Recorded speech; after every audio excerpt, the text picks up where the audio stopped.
জয় জয় রাম কৃষ্ণ ভুবন મંગલ। દર્શક મિત્રો નમસ્કાર, જય ઠાકોર। રામકૃષ્ણ પરમહંસના શ્રીમુખેથી વહેતી પવિત્ર ભાગીરથી ક્ષમા આ પ્રવાહની અંદર માનવજાતને એક દિશા મળી જાય છે। કથામૃતના આચમન પછી એવી અનુભૂતિ થાય છે કે રામકૃષ્ણ દેવે સમસ્ત માનવજાત માટે, સાધકો માટે કેટલા પ્રશ્નોના જવાબ સહજતાથી આપી દીધા છે। જે દ્વિધા અર્જુનની હતી, અર્જુન તો પ્રતિનિધિ છે માનવજાતનો। એ કથામૃતની અંદર રામકૃષ્ણ દેવે કોન્ટેમ્પરરી આજના યુગની અંદર સાધકના મનમાં ઉઠતા પ્રશ્નો, એક સમાજના ઢાંચાની અંદર જડબે સલાક વ્યવસ્થાની અંદર જીવતા એક ગૃહસ્થીના મનના ભાવોને વાંચીને રામકૃષ્ણ દેવે એનું નિરાકરણ આપ્યું છે। મુક્તિનો માર્ગ તો બધા માટે છે એ પ્રતિપાદિત કર્યું છે। રામકૃષ્ણ દેવ વાતો કરતા હતા સંપત્તિની। ઠાકુરે કીધું કે માણસ પાસે સંપત્તિ હોય, પૈસો હોય તો એનો સદુપયોગ કરવો જોઈએ। સદુપયોગ એક તો જેની પાસે કંઈ ઉપલબ્ધ સંસાધન હોય સંપત્તિના, તો એનું તો યોગક્ષેમ થાય છે। એના નજીકના પરિવારના સદસ્યોનું, સ્વજનોનું, આશ્રિતોનું, જરૂરિયાતમંદોનું। સંપત્તિનો સાચો ઉપયોગ શું છે કે નજીકના બધાને રોટી, કપડાં, મકાન, યોગક્ષેમ થઈ જવું જોઈએ, એનો પ્રાથમિક ઉપયોગ છે। જો વધે તો જરૂરિયાતવાળા સુધી પહોંચવાની વાત કરી ઠાકુરે। સત્કાર્યોમાં વાપરો, બીજાને ઉપયોગી થવામાં સંપત્તિનો સાચો ઉપયોગ જ એ છે। વિદ્યાદાન, કોઈ રૂગ્ણ હોય તો એમને મદદરૂપ થઈએ। અને જે બહુજન હિતાય બહુજન સુખાય ના ઉદ્દેશ્ય સાથે સંકળાયેલા કોઈ પણ કામમાં વ્યક્તિએ પોતાની સંપત્તિને વાપરવી જોઈએ, આવું રામકૃષ્ણ દેવે કીધું। પણ લોકો તો શું કરે છે, એકાંગી બની જાય, એકલ પેટા બની જાય છે। પોતે તો બરાબર છે કે પોતે આરામથી જીવે, કમ્ફર્ટ, પણ બાકીનાનો એ દેખાડો કરે। બીજા સાદા સામાન્ય માણસના મનની અંદર ઇન્ફિરિયોરિટી આવી જાય। એ પોતાની જાતને સરખામણીમાં મૂકી દે કે ઓહો, આની પાસે તો આટલી સંપત્તિ છે ને કેવા બધા જ। તો બાહ્ય એ ખોટા દેખાડાની અંદર આપણે જોઈએ છે કે કેટલા વેડફાતા હોય છે આ દ્રવ્ય। પણ જો એનો સાચો માર્ગ એક વાળવામાં આવે, જેમ વરસાદી પાણીને વેડફાય તો એનો કોઈ મતલબ નથી। એનો ક્યાંક ખેતીવાડીમાં ઉપયોગ થાય, ક્યાંક સંગ્રહ થાય, ક્યાંક જળાશયો ભરાય તો એમાંથી પક્ષી ચાંચ બોળે। સંપત્તિનું પણ આવું જ છે। સંપત્તિ માણસને શ્રેય પણ કરે અને એનો નાશ પણ કરે। જો તમારામાં વિવેક ન હોય તો જે સાધન છે એ તમને નાશ તરફ લઈ જાય છે. એટલે જ વિદ્વાનોએ કીધું કે સંપત્તિને સમજીને વાપરવી જોઈએ. વાણીને પાણીની જેમ વાત કરી એમ સંપત્તિને પણ આપણે સમજણપૂર્વક વાપરવી જોઈએ, એવું રામકૃષ્ણ દેવે આ ચેપ્ટરમાં વાત કરી છે. વાસ્તવમાં રામકૃષ્ણ દેવ પોતે સહન ન કરી શકતા. આ પ્રકરણની અંદર એક વાત આવે છે કે એમના જે નજીકના એક શિષ્ય છે રામલાલ, એમને કોઈ 5 રૂપિયા આપીને ગયેલું. એ સમયે તો 5 રૂપિયા બહુ મોટી કિંમત હતી. એટલે ઘડીભર વિચાર એવો આવ્યો રામકૃષ્ણ દેવને, પોતે તો ગ્રહણ કરી શકતા નહીં, પોતે સ્પર્શ પણ કરી શકતા નહીં દ્રવ્યનો, કોઈ આપી ગયું છે. એટલે એક ભાવ એવો આવ્યો એના મનમાં કે આ દૂધના પૈસા ચડી ગયા છે, ત્યાં તો જરૂરિયાત પણ હશે ને, દૂધ ચા પાણી જે કાંઈ થતું હશે.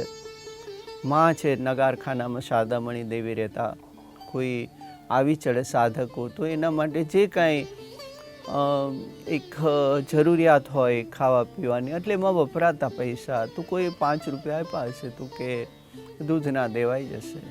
પરંતુ રાત્રે રામકૃષ્ણ દેવે આ વાત લખી છે કે મને એવું લાગ્યું કે મારી છાતીમાં જેમ કે બિલાડી એ નખોડિયા ભરાવી રહી છે, ચીરી રહી છે મારી છાતી, એવી પીડા થવા માંડી. મેં રાત્રે એ એમના શિષ્ય રામલાલને જગાડ્યા છે અને એને કીધું કે આ પૈસા કોના મારા માટે આપી ગયા હતા? તો કે હા.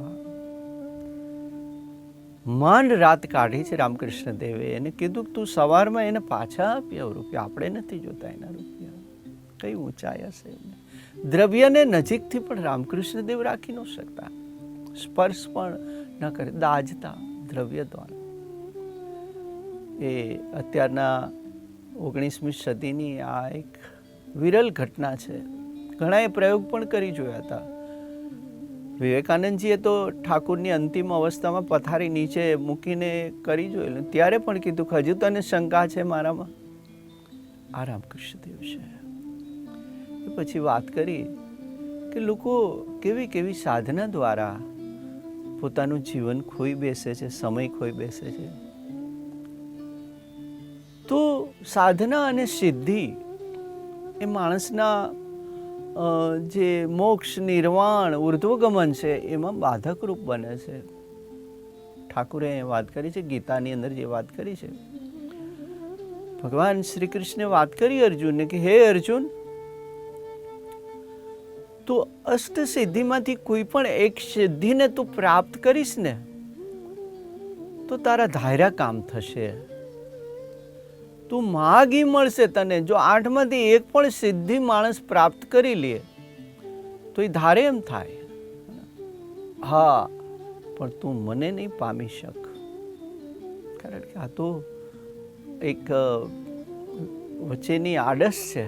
માણસને ઈશ્વર તરફ જવાના રસ્તામાં પ્રલોભનની આડસ મૂકી દે છે ભગવાન કે અહીંયા અટકી જાય તો સારું, સિદ્ધિ આપી દે, ઉપલબ્ધિ લબ્ધિ, આ બધું સાધના પથની અંદર બાધક બને છે. એટલે રામકૃષ્ણ દેવે અહીં વાત કરી કે સિદ્ધિ પણ માણસને એના વિકાસની અંદર, એના ઉર્ધ્વગમનની અંદર, એની મોક્ષ પ્રાપ્તિની અંદર, ઈશ્વરના સાક્ષાત્કારની નજીક જવામાં બાધક બનતી હોય છે. એવું તો સાધનાનું છે.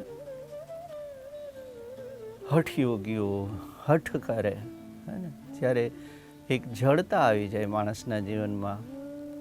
રામકૃષ્ણ દેવ એટલા માટે વધારે ગમે છે કે બહુ ફ્લેક્સિબિલિટી છે એમની વાતમાં, સરળતા અત્યંત. કે આવું શું કામ ને, જે વાત ભગવાન બુદ્ધે આનંદને કરી તે આનંદ તારી વીણાના તાર એટલા ખેંચીશમાં કે જે તૂટી જાય, અને એટલા તું ઢીલાઈ ન મૂકતો કે જેના કારણે સંગીત બસુરું બને, કોઈ સૂરજ ન ઉઠે. જીવન બીન મધુર ના બાજે, જૂઠે પડ ગયે તાર, બીન કે જૂઠે પડ ગયે તાર. એટલું બસુરું વાગે એટલી ઢીલાશ જીવનમાં ન હોવી જોઈએ. હા, મધ્ય માર્ગી રહો. હઠયોગી હઠ કરે, સાધના કેવી કઠિન તપશ્ચર્યા કરે, અંતે પ્રાપ્તિ શું છે? બીજાને આંજવા માટે જ તો. આ વાત રામકૃષ્ણ કે તમે નેતિ ધોતી કરો બરાબર છે, તમે વિવિધ યોગાસનની અંદર પારંગત થાઓ. માણસ આજે વર્તમાનમાં જોઈએ છે તો ફિઝિકલ ફિટનેસ નથી, એ કોઈ સ્પોર્ટ્સની એ ક્રિયા નથી, એ બેઝિક છે કે માણસનું શરીર, આ તરાપો, આ વાણ જો તંદુરસ્ત અને ફિટ હશે તો તમે સાધના કરી શકશો, તમે એકધારા બેસી શકશો, તમે સ્થિર બેસી શકશો. યોગાસનના ને આની પાછળની એ અંતિમ નથી, ફિઝિકલ ફિટનેસ માટે નથી, ફિટ રહેવા માટે નથી. હા, એની બાય પ્રોડક્ટ છે, પણ અંતિમ ધ્યેય તો માણસનું એ મોક્ષ છે, નિર્વાણ છે. એ શરીર દ્વારા એને કંઈક અસીમની પ્રાપ્તિ કરવાની વાત છે, અનંતમાં ભળી જવાની વાત કરી છે રામકૃષ્ણદેવ. તો આ હઠયોગ ઘણા જુદી જુદી ઘણી પ્રકારની સાધનાઓ કરે.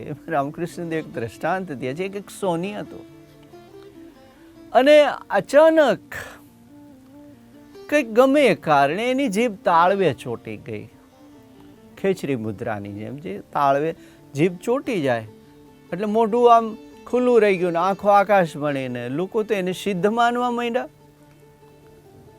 અને એમ થયું કે આમને તો પ્રાપ્તિ થઈ ગઈ છે કંઈક અસીમની, એટલે લોકો પગે લાગવા. માણસોનું તો પણ કેવું કે થોડુંક આવું જોઈએ એટલે માણસ તો તરત શ્રદ્ધાયુક્ત એને માણસને છે ને એક અવલંબન જોઈએ છે, કંઈક પોતાના પ્રશ્નોનું નિરાકરણ જોઈએ. એટલે આવું કંઈક જોવે એટલે તરત બાબા, અને એને સોનીને બાબા માનીને બધા પૈસાને એ બધું ધરવા માંડ્યા, માનતાઓ ના. આપણે જોઈએ છાપામાં કેવા કેવા કિસ્સાઓમાં માણસ એ અડફેટ ચડી જતા હોય છે. તો આને ત્યાં બધા આવવા માંડ્યા.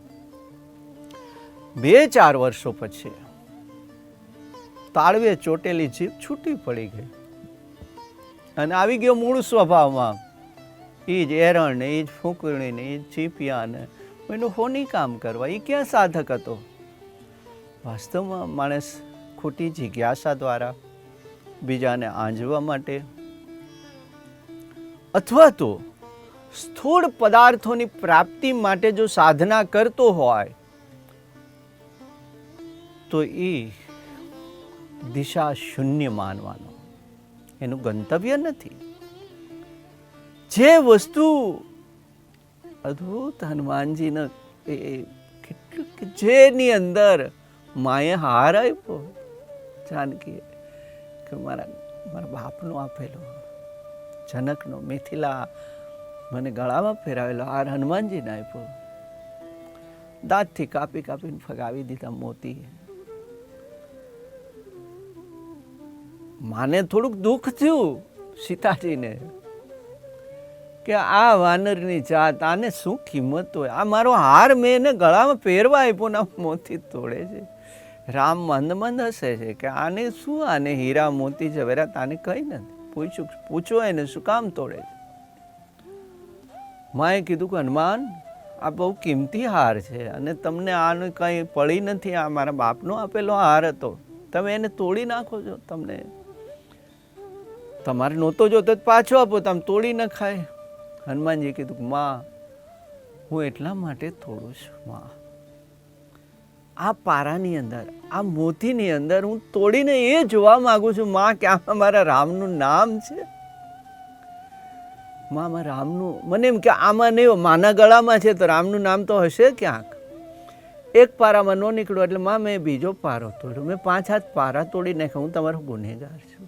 પણ માં આ જગતની અંદર જે પદાર્થમાં, જે વસ્તુમાં રામ નામ ન હોય ને એની મારે મન કોઈ કિંમત નથી. જે સાધના, જે સિદ્ધિ તમને તમારા ગંતવ્ય સુધી ન પહોંચાડે, તમારા અંતિમ સુધી ન પહોંચાડે, તમારા ધ્યેય સુધી ન પહોંચાડે, એવી સાધનાની શું કિંમત છે? આ વેશધારીઓના એ આજના વ્યવહારની અંદર માણસ છેતરાઈ જાય છે. વાસ્તવમાં એનું ગંતવ્ય તો કંઈક જુદું જ હોય છે. વર્ષો પહેલા ગામમાં ભવાઈ આવતી, એમાં એક સરસ ભવાઈ કલાકાર હતા આપણા, અને એમનું ખૂબ સરસ પ્રદાન રહેતું સમાજની અંદર. હવે એમને એક વેશ પહેર્યો, એક અવધૂતનો, અને સાધનામાં બેઠા છે. જોગાનું જોગ, એ એટલો તાદાત્મ્ય એની હારે થઈ ગયેલા એ ભાઈ કલાકાર, ભવાઈ કલાકાર. તો વાસ્તવમાં એને સમાધિ લાગી ગઈ, અને એને એ જળવત બની ગયા. એટલે લોકોએ કીધું કે ભાઈ આ તો હવે એમાં કંઈ હલતું ચલતું નથી, અને એને એ જ અવસ્થાની અંદર હમાત દઈ દીધી. એને વર્ષો વયા ગયા. કાળક્રમે નદીના કાંઠે એમને હમાત આપેલી, ને પૂર આવ્યું, એમાં કાંઠો ધોવાણો, અને એ હમાતમાંથી એઝ ઇટ ઇઝ, જેમના તેમ યથાર્થ સ્થિતિની અંદર એ કલાકાર બેઠા હતા. અને કોકે જોયું કે ભાઈ આ તો આમ બેઠા છે, કુતૂહલ થયું. ગામમાંથી એક સંત અને એને બોલાવ્યો, કોઈ આવી ચડેલા સંત, અને બહુ જ્ઞાની હતા. એને બતાવ્યું કે બાપજી આ છે શું, ને આ તો માણસ આમ બેઠેલા. નવી પેઢી ભૂલી ગયેલી, જૂની પેઢીને ખબર હતી, એટલે એને કીધું કે હા આ એ તો ભવાઈ હતી ને, એમાં આને હમાત આપેલી. સંત આવ્યા, જોયું કે આને તો સમાધિ લાગી ગઈ છે, આ જીવિત છે. એટલે પ્રણવ મંત્ર કાનમાં ફૂંક્યો, જળ છાંટ્યું, અને એને સભાન કર્યા. અને જેવો કલાકાર સભાન થઈ ગયો, એટલે એને ભલા મોરી રામા, ભલા મોરી રામા. એને ક્યાં વાસ્તવમાં સાચો ખેલ કરવો હતો? એને તો એક પોતાનો જે પાઠ હતો એ ભજવવાનો હતો, એને અંતિમ સુધી નહોતું પૂછવું. તો આપણે પણ આ સાધના પથની અંદર આ નેતિ ધોતી, આ બધું રામકૃષ્ણ દેવ કે જ્યાં જળતા હોય, સમજણપૂર્વકનું દેખાદેખીથી તમે આ માર્ગે જતા નહીં. હા, સરળ બનીને સાત્વિક વ્યક્તિ છે ને, બહુ સરસ વાત રામકૃષ્ણ દેવે કીધી કે સાત્વિક સાધકની નિશાની શું? એકાંતની અંદર, ઘરના એકાદ ખૂણે, કોઈને ખબર ન પડે એ શું કરે છે. અરે બાજુમાં આપણી સીટમાં બેઠો હોય, પણ મનમાં અજપા જા પાલતા હોય એના, હે ને, સતત નામ સ્મરણ એનું હાલતું હોય, એને જરાય કોઈને દેખાડે નહીં, એ ખ્યાલ પણ ન આવે કે આ ઉચ્ચ કક્ષાના સાધક આપણી બાજુમાં બેઠા છે, હે ને. આટલી સરળતાથી જે સાધના કરે છે એકાંતની અંદર, ક્યાંય દેખાવ નહીં, હે ને. અને આપણે ઘણીવાર જોઈએ છીએ કે હુવે નહીં, કોઈને હુવાય ન દી હવારમાં, આ બધા મોટે મોટેથી અવાજ કરવા, આ કોઈ દેખાડા નહીં. આ દર્શનની ચીજ છે, આ પ્રદર્શનની ચીજ નથી. આ દર્શનની ચીજ છે. આપણે એને શું કામ પ્રદર્શન કરી દઈએ છીએ?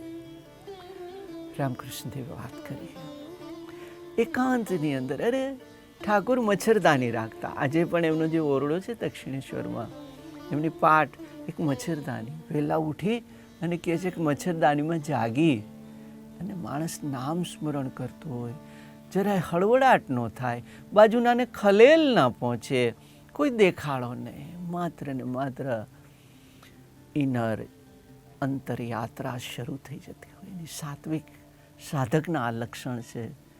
તમે એટલા બધા પણ જીવનની એ વીણાના તાર ખેંચોમાં કે તૂટી જાય. માણસ તૂટી જાય એવી સાધના કરવાની જરૂર નથી, ત્યાં જ અટકી જાય. નેતિ ધોતી, યોગાસન, ફિઝિકલ ફિટનેસ, એક્સરસાઇઝ અંતિમ એ નથી. હા, અને આ માર્ગે ચાલતા ચાલતા જ તો તમારી શ્રદ્ધા બળવત્તર બની જાય છે.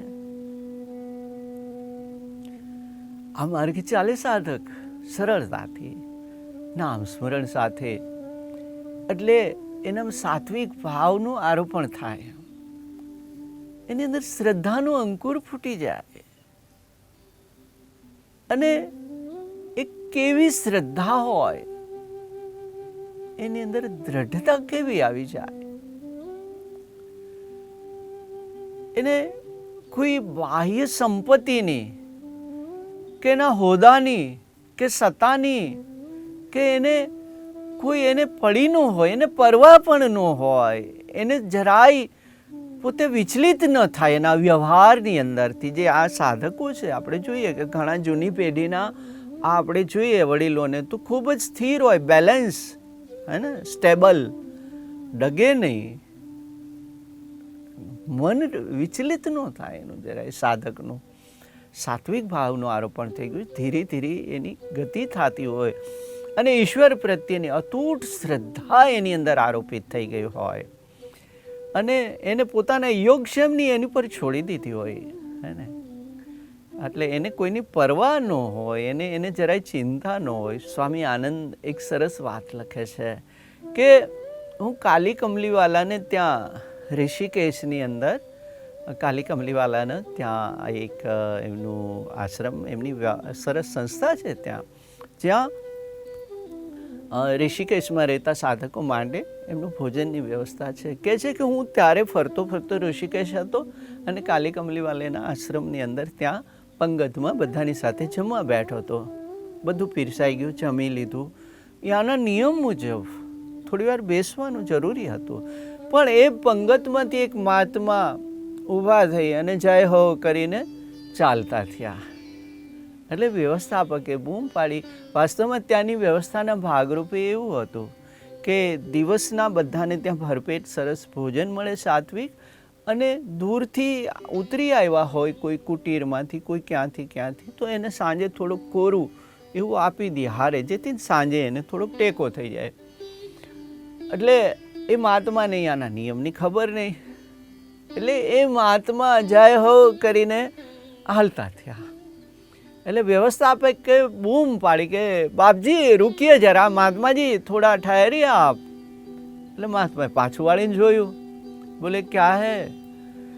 તો કે મહારાજ થોડા શામ કે લીએ લેતે જઈએ આપ, શામ કે લીએ લેતે જઈએ. અને સાધુના ચહેરા પર જે આનંદ ઉભરાણો છે, બોલે શામ की फिक्र होती तो फिर साधु नहीं होता, जय हो કરીને. સ્વામી આનંદ કે હું તો જોઈ રહ્યો, કેટલો વિશ્વાસ, કેટલી શ્રદ્ધા, સાત્વિક આ માર્ગે ચાલનાર સાધકની હા એક એની એક જેને કહેવાય કે પ્રાપ્તિ થઈ જાય છે. એને શ્રદ્ધા હશે ને કે મારું યોગક્ષેમ કરશે, હું શું કામ સંગ્રહ કરું, સાંજનો ધણી કરશે ને મારી.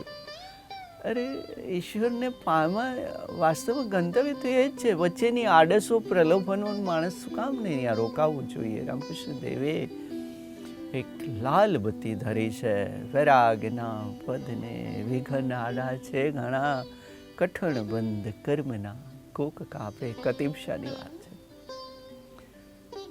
આ રામકૃષ્ણ દેવે સાધકોને, ઉર્ધ્વગમનના માર્ગીઓને ખૂબ જ સરળતાથી એના મનના પ્રશ્નોનું શિષ્યો સાથે સંવાદ કરતાં, આગંતુકો સાથે સંવાદ કરતાં, કોઈ ન હોય તો સ્વગત પોતાની રીતે વાતો કરતાં કેટલી સરળતા એના જીવનની અંદર છે. દર્શક મિત્રો, કથામૃતની આ વાતનો દોર ફરી પાછા આગળ ચલાવીશું. ત્યાં સુધી નમસ્કાર, જય ઠાકુર.